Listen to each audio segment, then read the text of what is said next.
Welcome everyone to today's Edison Electric Institute webinar, Meeting the Net Zero Challenge, From Policy to Action. My name is Vanessa Ferrero and I'm a manager for international programs at EEI. This is the final session of EEI's Destination 2050 Dialogues, our COP26 webinar series focused on the critical issues for the clean energy transition.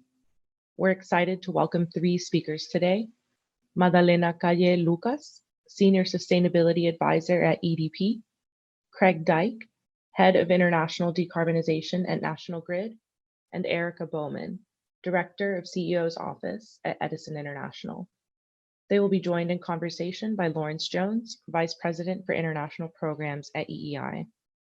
This session is a dialogue, so we encourage you to ask questions for our speakers using the chat feature. Lawrence will aim to incorporate as many of them as possible into the conversation. Without further ado, I will turn this over to Lawrence to get started. Thank you, Vanessa. Good morning, good afternoon, or good evening where you are. Welcome to this last webinar, part of our COP26 webinar series. This morning, as Vanessa said, we're delighted to be joined by Madalena, Erica, and Craig, who will bring perspectives on this issue of how to get from policy to action. We were all observing the COP activities for the last 2 weeks. It ended last week. Big discussions, a lot of pronouncements made, and obviously everyone now is asking the question, what happens next? Where do we go? We have a year before we head back to COP in Egypt. And so lots of interest around the world in terms of understanding what are the implications of those decisions that were made, what are some of the challenges going forward, and how do we actually convert words to actions? We heard a lot about this during the COP, and we're still hearing it now. Pledges were made, but do those pledges actually get converted into something real? And that is something we're going to try to talk about today and dig a little into what each of these speakers will bring from their perspectives and what their companies are doing. But to begin, let's start by first of all asking each of you, we'll start with Madalena. Just tell us a little bit about your company and some of the activities you guys are involved in, and then we'll go over to Craig and then Erica. Hello, thanks for having me. Thank you, Lawrence. It's a great part to be part of this webinar with Eric and Craig as well. So let me just give you this first introduction that I have been working on energy, climate change, and sustainable development matters for the past 17 years as a lawyer in the public sector and now in EDP, where I lead the international policy and stakeholders area of sustainability. And this area has always been very interesting and challenging, but never before have these topics and the links between them been so relevant.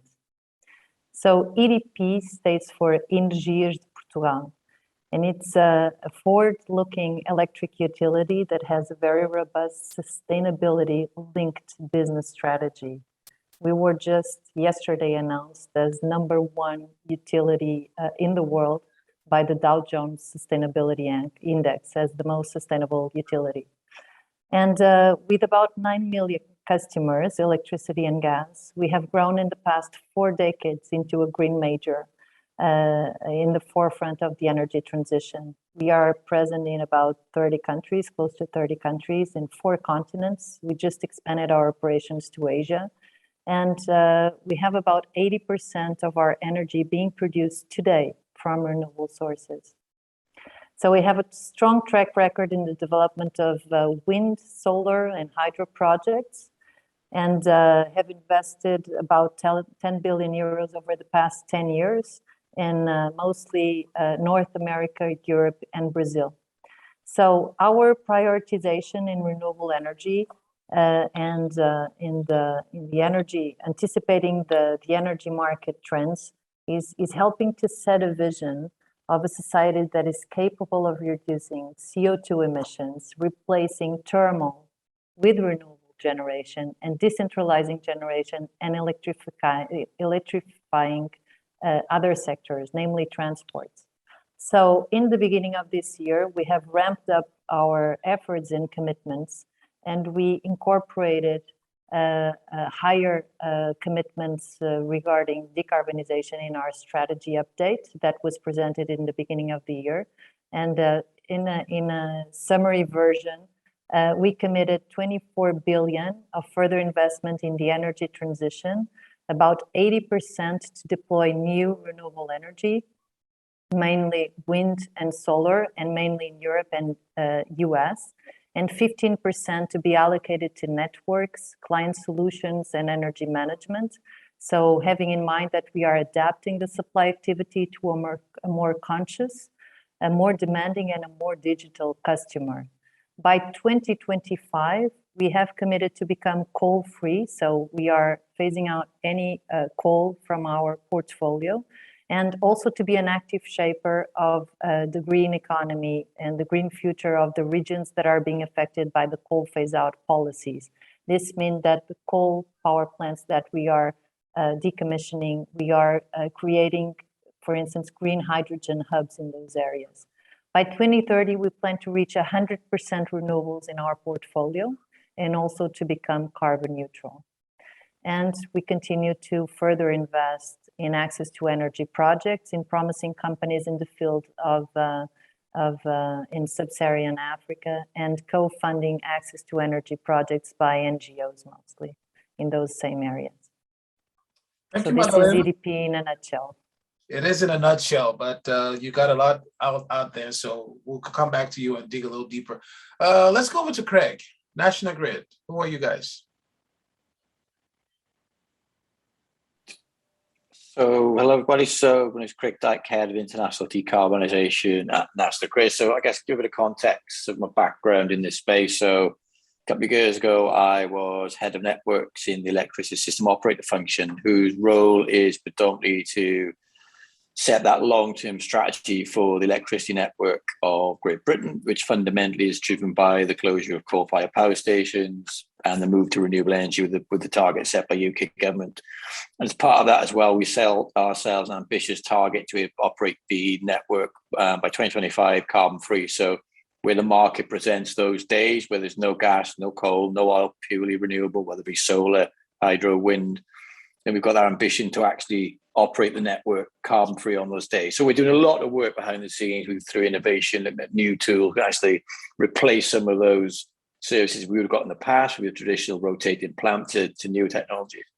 More recently, I moved into as Head of Strategy and Regulation, and that was all about developing a long-term strategic relationship with the regulator, so within the UK, it's Ofgem. And that was looking about how do we work together to ensure the regulatory frameworks are correctly in place in time so that we can facilitate that transition to renewable energy on the GB network. And in parallel with that as well, also leading a strategic project to drive and support the government's ambition to deliver 40 gigawatts of offshore wind by 2030. Then in May, I joined our COP26 team as Head of International Decarbonization. And my role here is to look more globally. So National Grid, we are a UK-US business, so fundamentally, that's where we work within those jurisdictions. And that's a combination of electricity distribution and transmission, as well as gas distribution and gas transmission as well. So working across those big energy drivers across the east coast of the USA and fundamentally across Great Britain. And my role within this is to work very closely with the UK government, but also for the business as well, helping to support some of those emerging countries and emerging networks build their plans to decarbonize. So how they move from those networks that were fundamentally supported by coal to renewable energy where they may not have transition. So I guess one of the conversations we always have is let's just use the UK and Europe as a blueprint of how you can get all these other countries there. But you can get some learnings, whether that's from the good things or the things that have gone so well. But fundamentally, UK is a good example. We've had gas as transition fuel.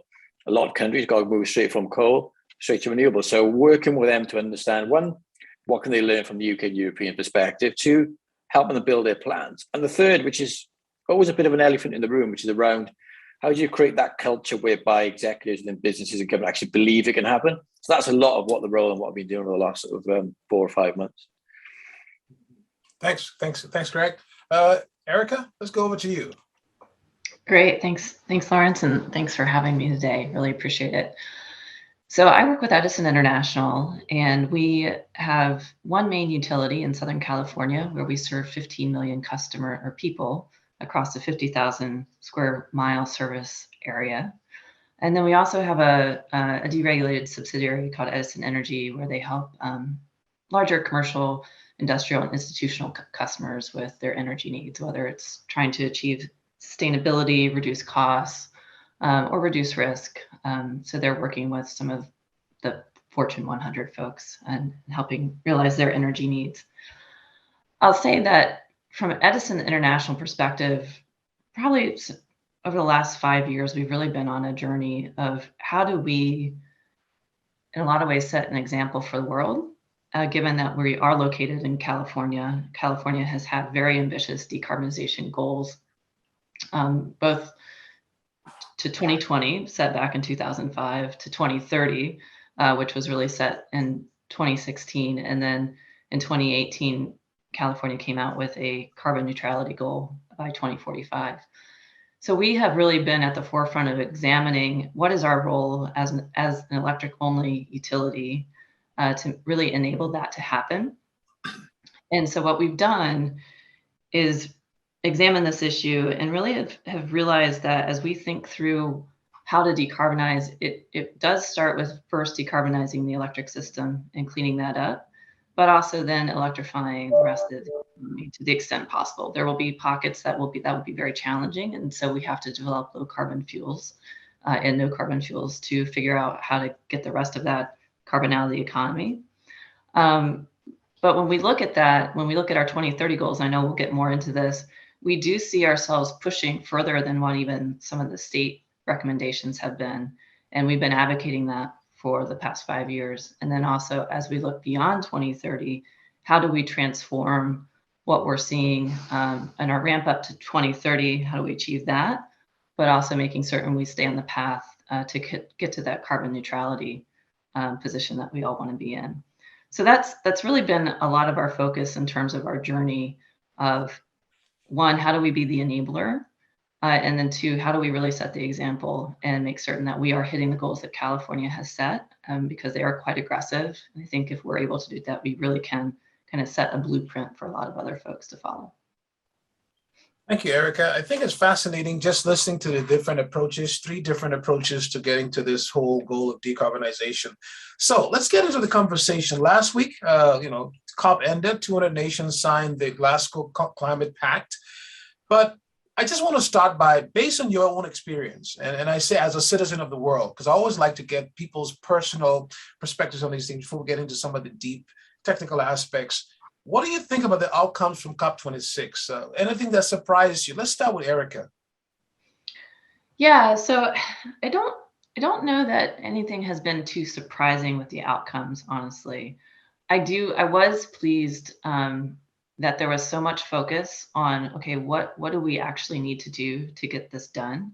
Where I think in previous COPs, there's been a lot of focus on what are the goals and how ambitious are those goals. Can we make them? How do we keep pulling them forward? How do we get this done sooner? Which is really important, but there absolutely needs to be a focus on feasibility.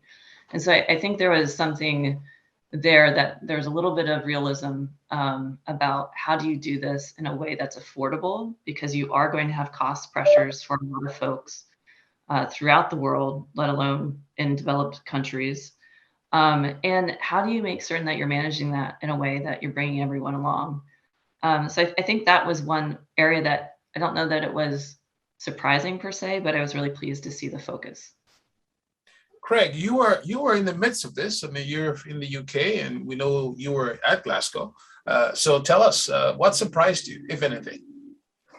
I guess again, it's similar, not so much surprises, but I guess how things suddenly appeared out of the blue, I guess. So even right down to those last 5 minutes where you look at the entry of fossil fuel now into the pact per se. And whilst I know it looked like China and India sort of watered down some of the language towards the end, actually the fact fossil fuel's in there as a start, that's a massive step forward. And I think that, to me, that really complemented that, which appeared probably a couple of days earlier, but was sort of buried a little bit, was the agreed funding and loans from several big nations around the world to South Africa to support them getting off coal, which is a significant move and almost creates that template for other nations to follow as well. So rather than be it a generic blanket statement of funding for all, it was a very targeted, focused funding. I guess the bit that was missing for me, if I'm being honest, is a personal view, not a national review or lines to take. It's very macro-driven COP, and I've never been to one before. It's all top-down driven, big policy.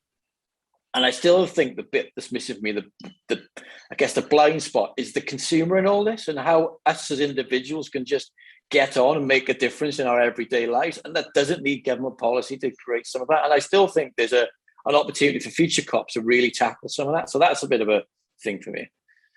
Interesting. We'll come back to this issue of the consumer. Madalena, you were in and out of COP, so you had a different experience, perhaps. What surprised you?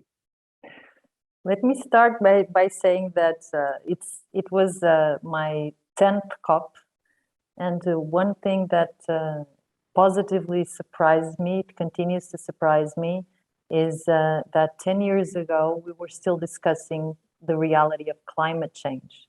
We were discussing if that was even a reality, if it was happening, and how could we start solving it.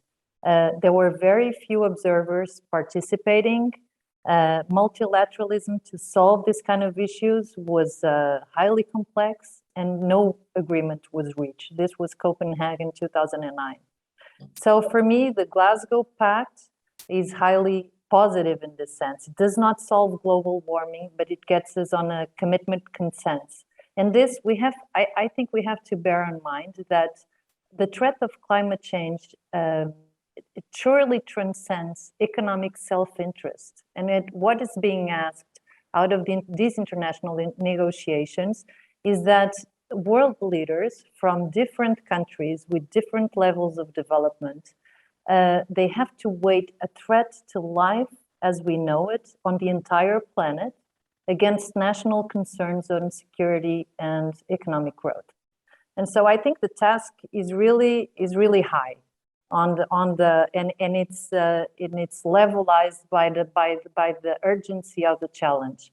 So despite some disappointments on the solidarity front, for sure, the vulnerable countries financing part, on the language of the fossil fuel, I think it's a very important step in the right direction. It gets us first on the credibility track, and that was crucial at this moment, that we have credibility on the process. And so I think we are on track there. And at the same time, it keeps the 1.5 at least within reach. So it makes some progresses in very critical areas in the mitigation, adaptation, in the finance. It emphasizes that this decade is crucial, and that's very important because now I don't think we're going back from the net zero commitments. I think we can only go forward. And this decade is actually the decade for action. At the same time, as Craig was mentioning, it's the first time that we have even a reference of fossil fuels. And as far as I know, before you phase them out, you need to phase them down. And so it's a very important language. And it's the first time in the UNFCCC process to have this kind of language. Then it completes the Paris rulebook. So we end here a cycle of 6 years of negotiation, and that's very relevant. In terms of process, and I think Madrid already introduced some kind of language that was out of official texts, and I think the COP decision takes this a lot further with a long list of a wide scope. It mentions the youth. It mentions the fossil fuels. I mean, it mentions a lot of never existing topics in negotiations. I think it was a risky move, but it worked. We know it did not start easy, this COP, with the absence of some of the world leaders, very critical at the World Leaders Summit. Namely from China, Brazil, Saudi Arabia, and the NDC's commitments. They were pointing out to increasing global temperature to above 2 degrees. But during the 2 weeks, and this was outstanding, I believe, that we saw this high number of announcements and alliances, most of them multi-stakeholder, and that brought acceleration to the action part and to the race to net zero. We saw commitments on methane, on coal phase out, on clean technology innovation, on zero emission vehicles, on forests. We saw new energy initiatives covering global energy alliances, global offshore wind alliances, the Powering Past Coal Alliance that increased the membership. And it was incredibly motivating to see thousands of other people dedicating to the fight of climate change, all pulling in the same direction. So I think in this COP, there were a lot of participants from observers. As I was reading, it was the COP that had most participants from the industry sector and the investors. And I think that's very relevant as well. I think business leadership and action really provides a foundation for governments to set more ambitious policies and regulations. And on the other side, companies rely on governments to create the right conditions, the policies, the incentives, so that they can drive the action and the rapid transformation that is needed to help businesses accelerate their own investments in this climate action. And finally, I think this COP results in two parallel processes that are now established. One is the formal UNFCCC negotiations, from which the official decisions come out. And the other one, I would dare to call it like the global arena, the COP Hub action. I mean, open for debate, but everything else that's happening at the COP, with the emphasis on these alliances that I was just mentioning, on the multi-stakeholder announcements. And I believe these two processes are crucial in solving climate crisis. So, I agree with you, Madalena. And so as the moderator, I will try to get a little conversation going in that context by going back to Erica. So Erica, Madalena laid out a very good detailed description of all the pledges that were made, lots of alliances, a lot of new stuff. Craig then talked about the consumer. At the end of the day, how do we turn all these pledges into action so that the consumers can actually feel and know that it's not just words, right? So listen to Madalena, I'm all excited, but then listen to Craig, I'm like, okay, so what does this mean? So tell us, Erica, how do we turn some of these pledges into reality? You're on mute, Erica. Thank you. I was just saying it is a great question, and it's a lot of work to do that.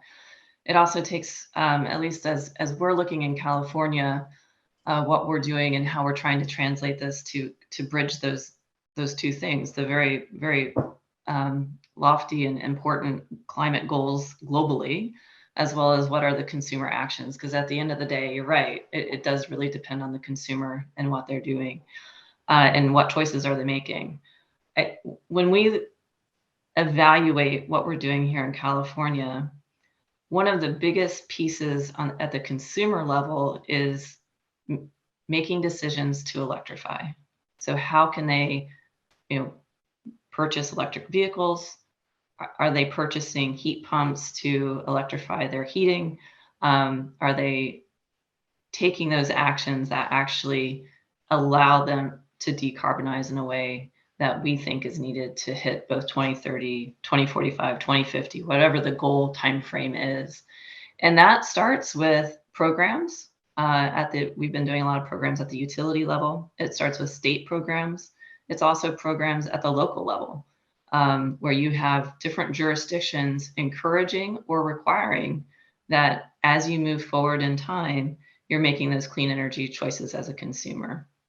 So one of the areas that we've been focusing just as a company is putting forward applications to our regulator, which is the California Public Utility Commission, and saying, hey, we think these types of things will help enable customers make these choices. One of which is on the electric transportation side of things, we're providing charging infrastructure at public locations so people can overcome some of the barriers to the concern around not being able to charge their car if they go electric, as well as we're going to be filing at the end of this year a building electrification application where we're hoping to help customers electrify their homes.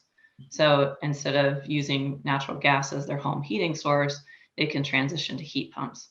Some of that is, there's two different ways to do that. You have new home builds, which I think in some ways can be more easily done because you can also mandate those things that you have all electric homes going forward. but you have a lot of building stock that exists today that you need to retrofit. And some of the areas that we've noticed barriers to is just even having the right capacity in the home. So upgrading your electrical panel to support the electric appliances that you're trying to get consumers to buy and use. So those are two different examples of what we're doing at the local level to try and achieve exactly the kind of the global goals that we're putting forward. So Craig, National Grid, how do you turn some of these pledges into actions? You guys are network operators as opposed to having generation as well, like in the case of EDP. So sometimes it's much more difficult for a network operator to point to what they're doing because obviously their emission profile is very, very different. So what are you guys going to do to turn some of these pledges into actions? So I guess we're looking at it in different ways. So I guess because we're natural monopolies, therefore our business plans are set and agreed with the relevant regulators. So, and a lot of what we set out to do is all about facilitating that change. And that's the connection to renewable energy, whether it be on the electricity side or on the gas side. And a lot of that is actually looking at historically where we've been in the past and then mapping for how it looks different. And a good example for us is looking at the North Sea. So the North Sea has been a significant energy hub for Europe, whether that be the finding of oil and finding of gas and also piping it around Europe and also around the world. Now that is all going to change. And the reason for that is because in our interconnects we have with mainland Europe from GB, we've got the opportunity there to actually harness a lot of the natural resources in the North Sea, and whether that be through the offshore wind, but also extrapolating the use of those existing oil fields and pipelines out there. For example, assessing whether they can be used to transport hydrogen, a really good example. So a lot of what we're doing is learning from how we've collaborated in the past, how we've cooperated, for example, with our European colleagues, and then extrapolate that forward and see how can we sort of build upon that? How can we build upon that to actually ensure that we can make best use of the natural resources around us? Similar, I guess, what Erica said as well, we're doing a lot of work with the government on the rollout of electric vehicles, trying to develop with them a strategy of how you can roll out charging points at scale. I've only recently got an EV myself in the last few months, and it's great when you're charging at home. When you get out and about, you try and use that charging infrastructure, you may as well flip a coin as to whether you turn up and that charging point is actually going to work or not, whether you've got the right app, whether you're in the right location, whether there's somebody already there. So, and I guess it's getting that strategic balance right, whereby the consumer interest in EVs, for example, is ramping up, as we've seen recently in Norway, with the buying figures are right through the roof, versus having that charging infrastructure in place as well. So we're working a lot with UK government and the US as well to actually work out what's that overall national strategy you need in order to roll out these new technologies. So Madalena, coming back to the consumer, there's a question you have from Jennifer Hemmerich, and I want to tie it into this conversation about consumer. And she's asking the question, as we move to a greener world, any concerns about the social disparity? It is back to this issue of affordability that Erica talked about. And so Craig talked about electric vehicles. Well, now there are those who are saying that electrification will benefit those who can afford to buy an EV.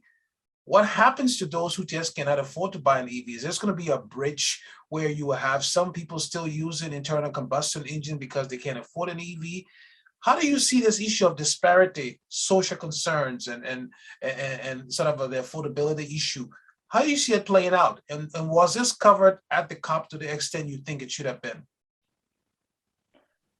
Let me start by, I think that the just transition and equitable transition, it's a huge part, and it cannot be considered separate from the achievement of the net zero societies and all the other, and for instance, the renewable targets worldwide that we are aiming to see.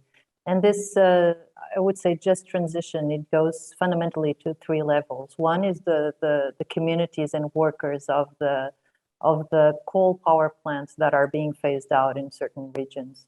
The other one is the vulnerable customers, and this applies to not only the customers for electricity or energy services, but to all the services that will be dependent on this electricity. And there falls naturally the electric vehicles. And so programs have to be developed for these, absolutely.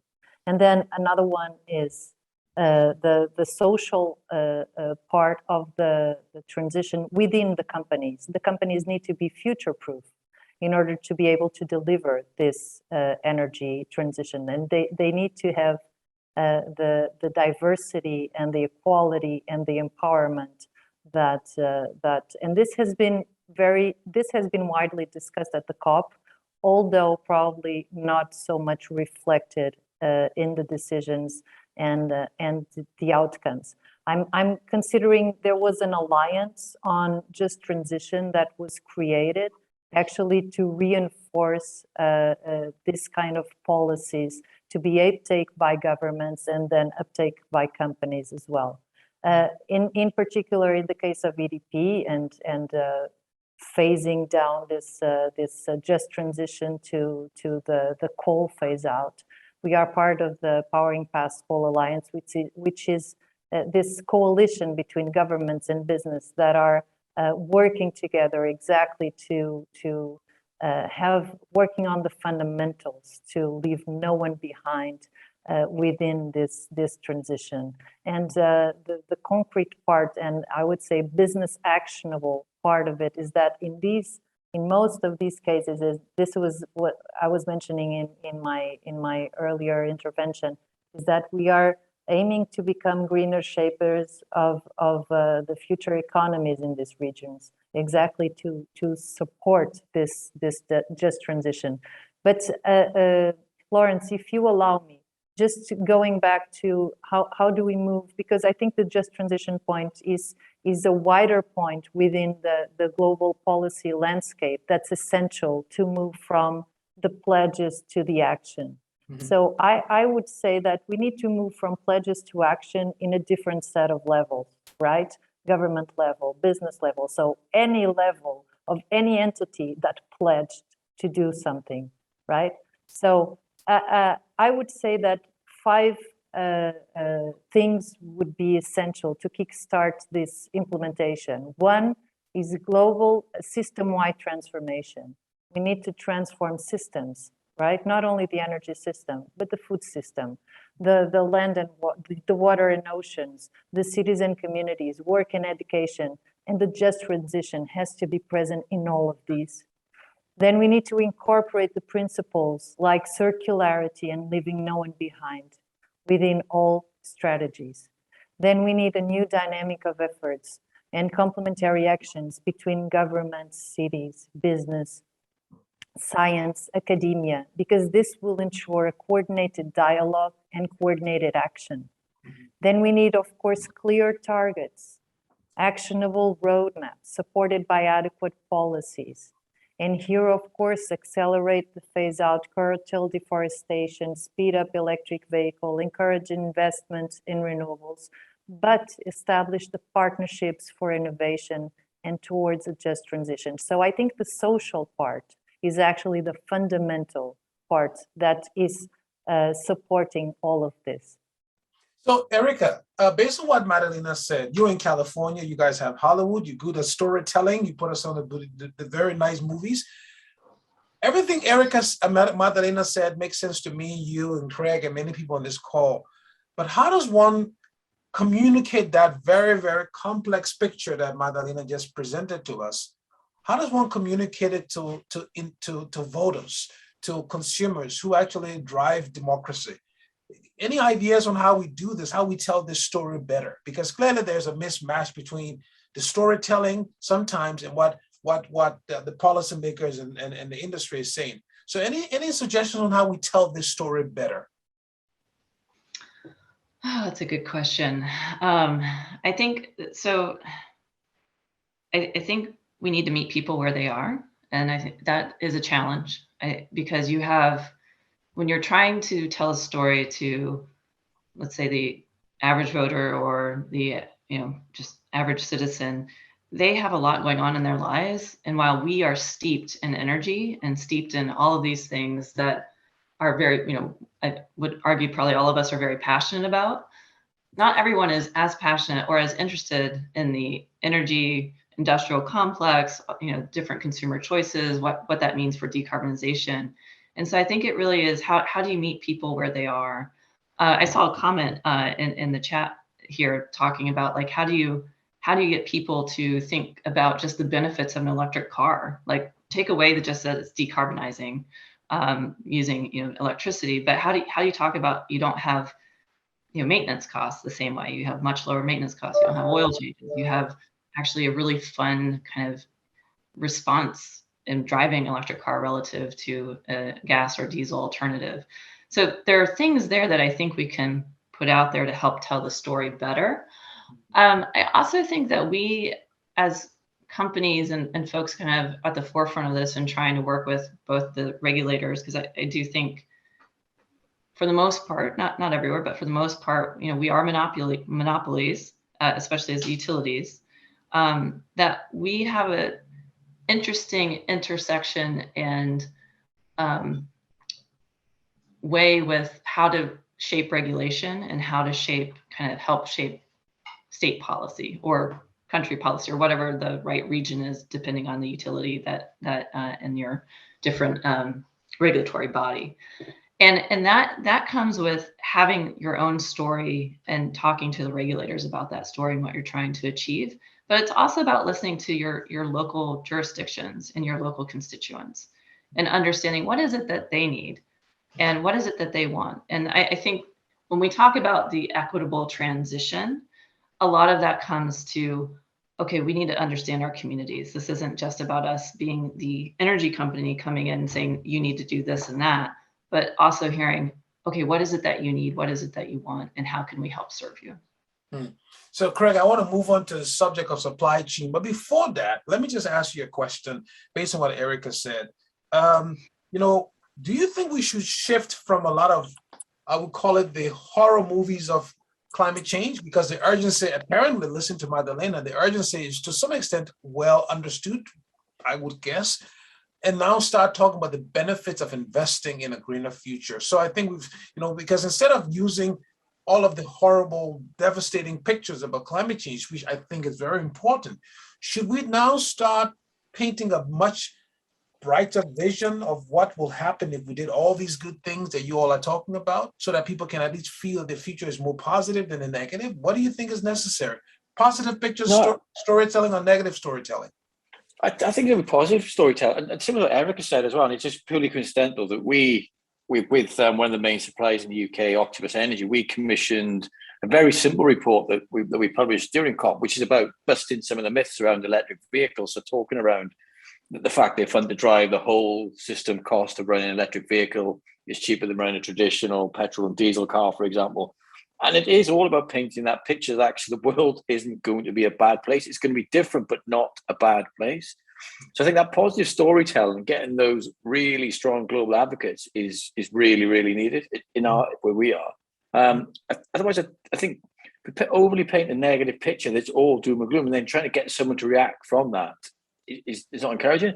And this is where I think you'll end up with new business models coming into place. So I mentioned Octopus. Octopus Energy in the UK are a significant innovator in how to change. You're not just buying electricity from them, you're buying a product from them. You're buying an EV charging product, for example. You're buying a heat pump supporting product. You're buying a product as if you're buying a mobile phone. You don't buy a mobile phone anymore to make calls. You buy a product that comes with additional add-ons. And those business models are key. Same with electric vehicles as well. I know we talked around the fact that the additional capital cost of electric vehicle can be higher in some cases. Mm-hmm. But I was speaking to quite a few electric vehicle manufacturers at COP, and they were talking around, they could see the whole model changing. A lot of the cost is in the battery. So you can end up with much more leasing type models. For example, you might be buying the car, but you don't own the battery and things like that, which will make it more affordable to consumer. And actually, fundamentally, people enjoy driving around in fun vehicles. And EVs are great. They are fun things. So it is about painting a positive picture, Lawrence. Yeah. And I think, you talk about, EV, but I would broaden the conversation and talk about mobility, because I think in many parts of the world, bicycles are still going to be important, right? So electric bicycles, the convenience of using an electric bicycle, as opposed, obviously you may not lose as much weight if you use the electric bicycle, but I think there is still a value of having electric bicycles in this context and talking about more e-mobility as opposed to just the EV piece, right? Let's go back to you, Madalena. I want to talk about supply chain, and you guys are in 30 countries. Craig, you're in 2 or maybe 3, and Erica, you're in California. So COP was occurring in the middle of this global crisis on supply chain. There is always discussion now that with this demand for clean energy, we see a lot of challenges coming with regards to PV supply. right? So do you think supply chain shortages as it relates to renewable and other clean technology could have a negative impact on reaching the climate goals? What are your thoughts on that? Madalena, Erica, and then Craig. Let me be a bit broader than that. I think the world is being impacted by not only supply chains, but by rethinking on the globalization that is leading and that led the efficient supply chains that we had to actually have efficiencies of markets for companies regarding specific markets. So the energy prices are also a big challenge at the moment. My view is that these are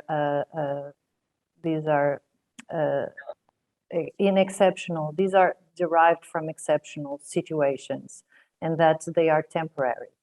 But they are definitely impacting. So the supply chain disruption are creating delays on equipment such as solar panels. Lockdown measures are hindering movement, staff, and materials for construction sites. I was actually picking up some data from Global Wind Energy Council in March that said that the continued growth across the next 5 years, that would be on wind, 355 gigawatts of additions, they would be undoubtedly impacted by the ongoing COVID pandemic due to disruptions to the supply chains. But according to the Wind Europe, these supplies are now ramping up again. So I still have the sense that this is temporary. What I'm more worried about is that the word of this year and of last year is resilience. And I think for sure it makes sense that supply chains become much more resilient. So I think this is the key point. Against these backdrops and against these challenges, there might be a role, of course, for government or for regions as the European Union to play in a coordinated manner.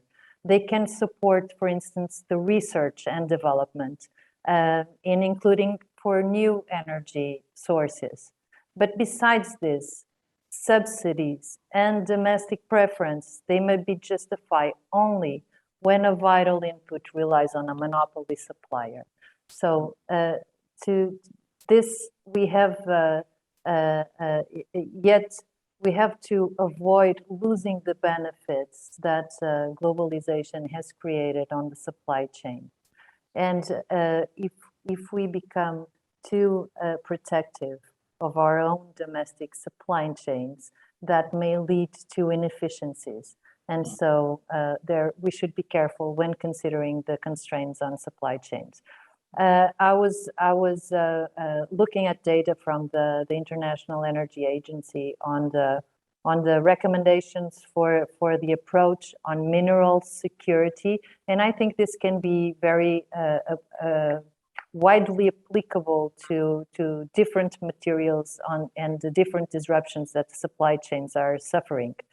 It basically stands for ensure adequate investment in diversification of sources in supply, promote technological innovation, scale up recycling. This is a core point, scale up recycling of the products reaching the end of their operation lives, and support efficient collection and funding to R&D for recycling technologies. And there are a lot of recommendations. But the conclusion is that resilience comes from diversifying the sources of supply and constant private sector adaptation to shocks. So this would be my take on that. Great. So, Erica, what's your observation on supply chain? And then quickly, Craig, because I want to move into two other questions before we run out of time. But Erica, supply chain, what's your thoughts on it from where you sit? Yeah, I think I agree with a lot of what Madalena says, that I think resilience is really important, diversity.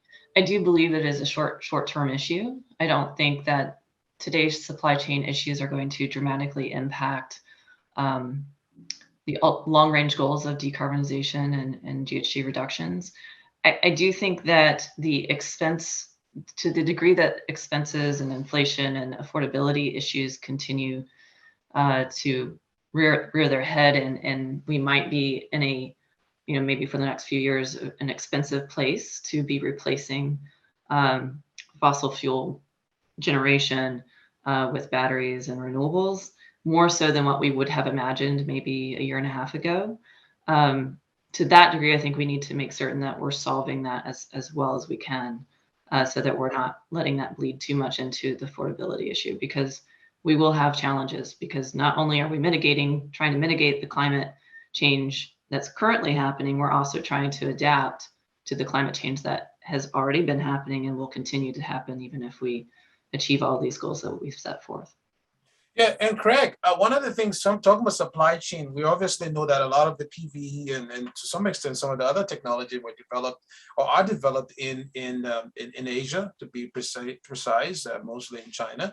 But there's been some discussions about supply chain reshoring and all of these other issues. But then the issue of cost always comes in, right? Because everybody, the labor cost is one that seems to be driving some of these issues. Right? What are your thoughts on how we reconcile the supply chain in the context of manufacturing? And also, what energy source do you use to manufacture? Someone said to me, hey, Lawrence, you guys keep talking about renewables, but yet and still a lot of the PVs are manufactured using fossil fuels, right? So how do you balance that out? I mean, do you see a world where we'll have 100% renewable manufacturing, all the renewable technology, or will we still be using some fossil fuel for the manufacturing of the PV panels? I think for the supply chain, it's a challenge for them, because ultimately, if you're within that supply chain, you need certainty. And a lot of the supply chain today operate at a global level. So no matter where they're operating in the world, there are different rules, different policies, different targets. But they need some transparency. And so what we're doing with National Grid, so we've joined the race to zero. So that's all about us setting out how and when we get net zero by 2050, our key milestones along the way, which we are going to do as a business ourselves, and only controlling what we can control.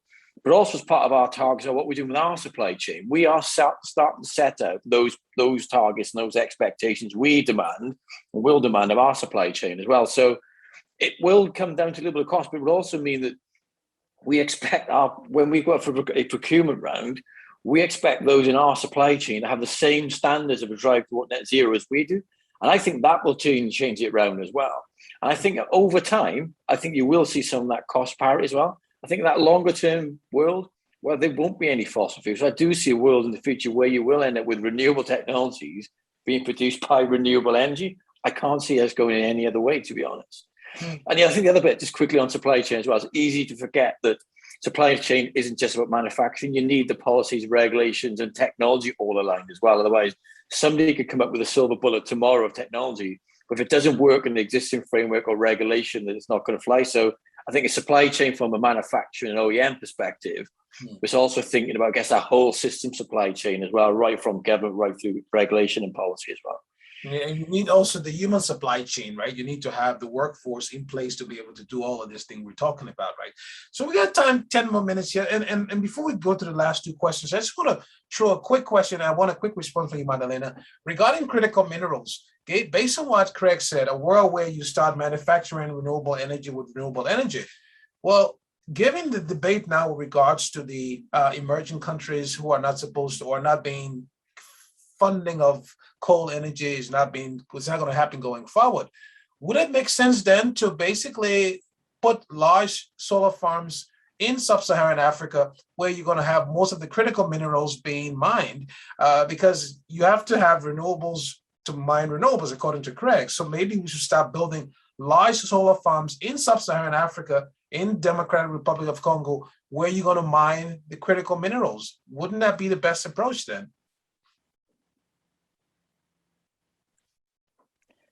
That's a great question, Lawrence. I would say that on terms of these countries that are still lagging behind on the access to energy, and they are very much lagging behind. We have about 800 million people with no access to electricity in most countries of sub-Saharan Africa. And this is a huge problem. And I would say that two things at least main things need to be in place. One is adequate regulatory framework. So these kind of targets, these kind of climate plans that will peak emissions, for instance, they need to be seconded by energy plans. And these energy plans need to provide stable regulatory framework so that they can drive investment from the private sector.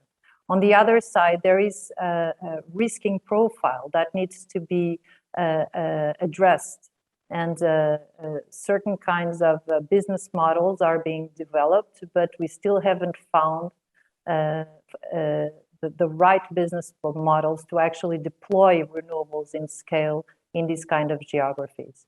But theoretically, and I hope we get there in practice, that would be the best solution, is that we could deploy innovation, clean energy in these areas. And so these countries would not go through a transition period. They would go directly into have implemented renewable energy at their sites, providing clean energy, affordable, reliable to their citizens. Yeah, that's good. So basically, you build the large solar farms in sub-Saharan Africa, you mine the critical minerals using renewables, and then you then take those minerals and then sort of create value. Great. So we got two last questions to wrap up. Before we do that, though, I just want to go back quickly to this issue of, we talked about supply chain, we talk about regulation, we talk about policy. Start with Erica.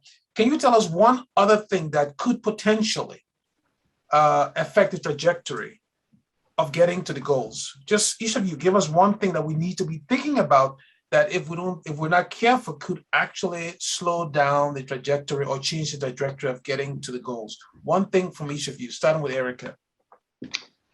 I think funding. I know funding's wrapped up in a lot of what you've mentioned, but we need to make certain that we have the right funding to deploy the technology, the clean technologies of today, because we do have a lot of technologies today. We can do a ton of decarbonization with what we have today to make certain that everyone are able to use these technologies in their homes, for their cars, for their vehicles, what have you. Okay, funding. Craig, what one thing we should be thinking about that we haven't discussed? So I think the thing for me, this came out in one of the roundtables around a COP, is around the fact everyone's talking about the need for new legislation and new policy. But I had a conversation with some senior people in the UK, and actually, when we looked at the existing regulation, the existing roles and responsibilities within the energy infrastructure in the UK, fundamentally, you can get a lot of things done without changing many rules, without changing law, just by tweaking a few bits. And I think if we all sit back and wait for governments to change the law and change legislation, we could be waiting for a long, long time. There's plenty of scope within existing legislation just to get on with things. We know fundamentally we're aiming for a net zero world, whether it's 2050, 2060, or 2070, as India set out. So we just need to get on and make things happen. And I think that's it for me. We can make things happen within existing legislation and laws, rather than just wait for governments to change everything for us. Okay. Madalena, what one thing should we be thinking about we haven't thought about? Two things, sorry, but I think these two things are essential. One of them is promote innovation. We need innovation. We don't have all the technology we need to get there. So we have the development of technology, but we still need innovation. And then the second one, and this is very specific, I think we need transparency. We need to be able to get the data, to be able to compare these kind of pledges, to compare the actions, the net zero commitments, what the financial standards. They all need to be aligned so that citizens and investors and countries and companies can compare them and can actually infer information and be able to decide accordingly to good data, good information that's transparent. Okay, well, with 5 minutes left, I'll call this the rapid round. So one very concise response. The first question is an easy one, I would say. Let's start with Erica. So what gives you confidence that Edison International is going to be able to achieve its goal on net zero? I think given that we're putting it so much at the core of our business and the core of our strategy, that it would be hard pressed that we don't achieve it. Craig, what gives you and National Grid the confidence that you guys going to hit your goal? Yeah, I mean, from us, I mean, we strategically went to become principal partner of COP because we really want to reposition ourselves as a business, not just externally, but also internally as well. So one of the key things for us is our role as principal partner. We had over 300 volunteers for COP and Climate Champions, which is significant for us. So we are in that big drive now from a bottom-up approach, which is what safety will always be our number one priority because of the work we do. We want climate change to be included in every business decision we make. And that's bottom up, but we've also got that significant top-down support as well from the CEO and the board. Our CEO, John Pettigrew, was involved in so many conversations through COP, getting invited in last minute, not because of his role within a grid sector per se, but just because of how he was presenting himself and talking more broadly from the energy industry. And that's what I think is when we go back at the office now, it's really exciting. People want to find out more about it. I can just see it's snowballing. Okay, Madalena, EDP and Miguel, tell us what's the optimism there? Why are you going to hit your target? First of all, the leadership, the strategy, the updated strategy. We are very well positioned to improving the portfolio alignment with the outcomes of COP, the outcomes of the high-level dialogue on energy. Then the targets, our targets have been recognized as aligned with the latest climate science by the Science Based Target Initiative. So we are very proud of that. The recognition, the external recognition we have been having for several years now at the top ranking of the most sustainability indexes. And just yesterday, the Dow Jones Sustainability Index. And the culture of EDP, the culture has embedded this strategy. We no longer have a sustainability strategy plus a business strategy. They are linked together. They are one. Okay, well, here's my last question. And by the way, I was a little bit surprised. I won't say disappointed, but neither one of you talked about international collaboration as something that is necessary to succeed. But I guess it's implied the fact that we have three of you on the call. But I think without international collaboration, even between companies and sharing of best practices, we're not going to succeed. So here's my last question. It's November 17, 2022. We've just returned from COP27 in Egypt. And you all have been invited back to EEI to talk about the outcome of COP27. So what are you going to predict? You're going to tell us. Start with you, Madalena. Very briefly, what's he going to be telling us next year this time? So hopefully we have been able to lower the temperature from the 1.8 that is being projected now to lower. We have been able to complete the global goal on adaptation. This is very technical, but it's actually part of the decisions. And we have been able to deliver the 100 billion on finance to the developing countries.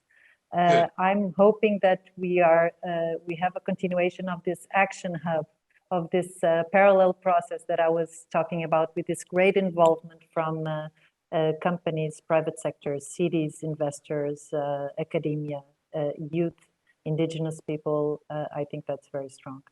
Craig, what are you going to be telling us next year this time? So I'm going to take Madalena's approach and throw two things in there. So that's big for me. It'd be amazing if one of the big guns like the US or China or India actually surprises us all with a big recalibration of when they're going to hit net zero ahead of COP next year. But the other bit for me, and I heard this in one of the plenaries I sat in, is COP26 was all about how you close the ambition gap and the finance gap. But it was really prominently also, what about the credibility gap? We've been here before, we've heard all this. So for me, if COP27 actually closed that credibility gap and real actions are actually seen and felt by people in the next year, to me, that'll be one of the biggest achievements. Erica, what will you be telling us? I agree. And I think it's really about, are we seeing the uptick in adoption of these technologies at the consumer level?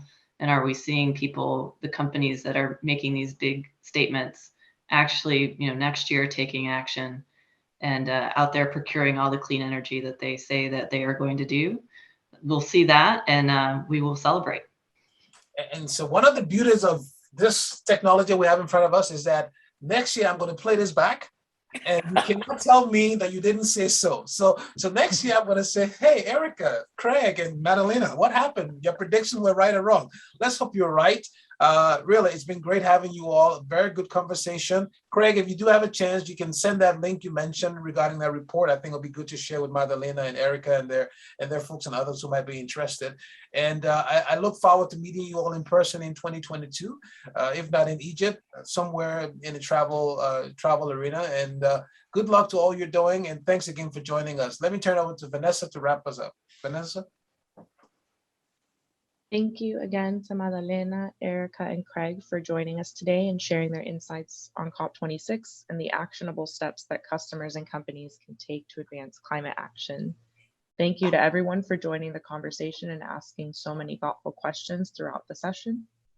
We will be sending out a recording to all attendees, which we will also be sharing on our YouTube channel, where you can find recordings from other past virtual conversations and webinars.